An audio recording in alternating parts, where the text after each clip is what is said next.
नमस्कार। आज हम बात कर रहे हैं CCL प्रोडक्ट्स इंडिया लिमिटेड की। आप इन्हें कॉन्टिनेंटल कॉफी ब्रांड से जानते होंगे। हाल ही में इनके फाइनेंशियल ईयर 2024-25 के नतीजे आए हैं। हाँ, और एक बड़ी खबर भी है। हाँ बिल्कुल, कंपनी ने एक अहम पड़ाव पार किया है। पहली बार उनका ग्रुप टर्नओवर 3,000 करोड़ रुपए के पार गया है। ये तो काफी बड़ी उपलब्धि है। सही में। तो चलिए आज इसी पर थोड़ी गहराई से चर्चा करते हैं। हमारे पास उनकी अर्निंग्स कॉल ट्रांसक्रिप्ट और कॉर्पोरेट प्रेजेंटेशन है। ठीक है, तो देखते हैं कि कंपनी का प्रदर्शन कैसा रहा है, आगे की उनकी योजनाएं क्या हैं, और सबसे जरूरी ये जो कॉफी की कीमतें आजकल आसमान छू रही हैं उसका उन पर क्या असर पड़ रहा है। हाँ, ये कीमतों वाला मुद्दा तो बहुत अहम है आजकल। तो सबसे पहले नतीजों पर ही एक नजर डाल लेते हैं। Q4 में मतलब पिछली तिमाही में टर्नओवर 839.65 करोड़ रुपए रहा, जो पिछले साल के 730.87 करोड़ रुपए से ज्यादा है। अच्छा खासा उछाल है। और नेट प्रॉफिट वो भी 65.22 करोड़ से बढ़कर 101.87 करोड़ हो गया। बढ़िया। और पूरे साल का? पूरे साल का टर्नओवर 3,114.2 करोड़ और नेट प्रॉफिट 310.34 करोड़। इसमें घरेलू बिजनेस मतलब भारत का वो करीब 440 करोड़ का था। तो मतलब इंटरनेशनल बिजनेस अभी भी काफी बड़ा हिस्सा है। हाँ बिल्कुल, लेकिन दिलचस्प बात यह है कि वो सिर्फ एक्सपोर्ट्स पर निर्भर नहीं है, घरेलू बाजार पर भी उतना ही ध्यान दे रहे हैं। अच्छा। दोनों जगह B2B, प्राइवेट लेबल और अपना ब्रांडेड बिजनेस भी, मतलब काफी डाइवर्सिफाइड है उनका अप्रोच। हाँ। और उनका लक्ष्य क्या है? लंबे समय में 15-20% सालाना EBITDA ग्रोथ। 15-20%? ये तो काफी महत्वाकांक्षी लक्ष्य हैं, खासकर अभी के माहौल में। हाँ, और यहीं पर कॉफी की कीमतों का मुद्दा आ जाता है ना। बिल्कुल। ये कीमतें पिछले कुछ समय से मतलब बहुत ही ज्यादा अस्थिर रही हैं। आप सोचिए 2015-20 के बीच जो ग्रीन कॉफी बीन्स करीब $1,000 प्रति टन थी, वो हाल फिलहाल में $5,000 प्रति टन तक पहुंच गई।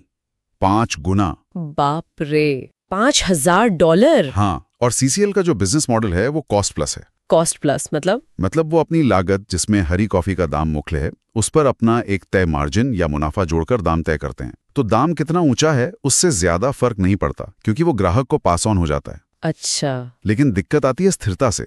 जब कीमतें रोज ऐसे ऊपर नीचे होती हैं तो ग्राहक, मतलब जो बड़ी कंपनियां इनसे कॉफी खरीदती हैं, वो लंबे समय के कॉन्ट्रैक्ट करने से हिचकिचाती हैं।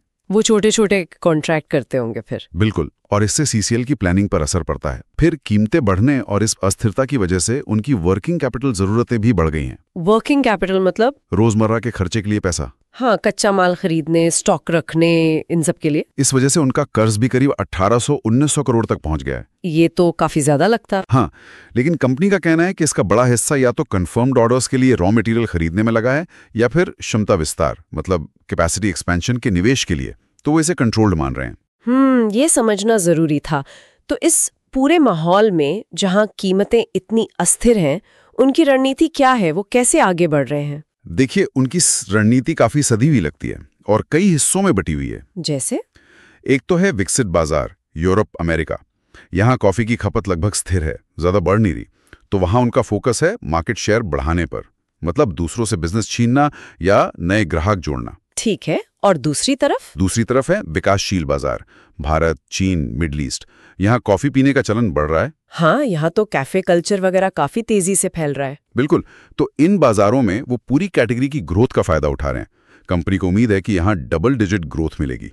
ये तो दिलचस्प है, मतलब अलग अलग बाजार के लिए अलग रणनीति। हाँ, और उनकी एक बड़ी ताकत है इनोवेशन।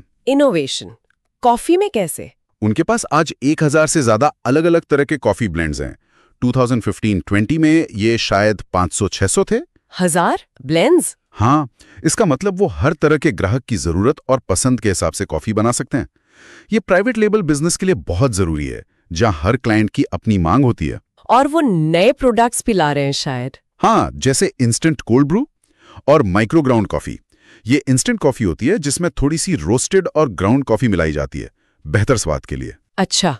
साथ ही जैसा आपने कहा, प्राइवेट लेबल ग्राहकों पर फोकस बढ़ाया है और चीन, मिडल ईस्ट, अफ्रीका जैसे नए इलाकों में भी जा रहे हैं। अब आते हैं भारत पर। यहाँ तो B2C मार्केट मतलब सीधे ग्राहक वाला बाजार, उसमें बड़े खिलाड़ी पहले से मौजूद हैं, नेस्कैफे, ब्रू। हाँ, भारत में मुकाबला कड़ा है, इसमें कोई शक नहीं।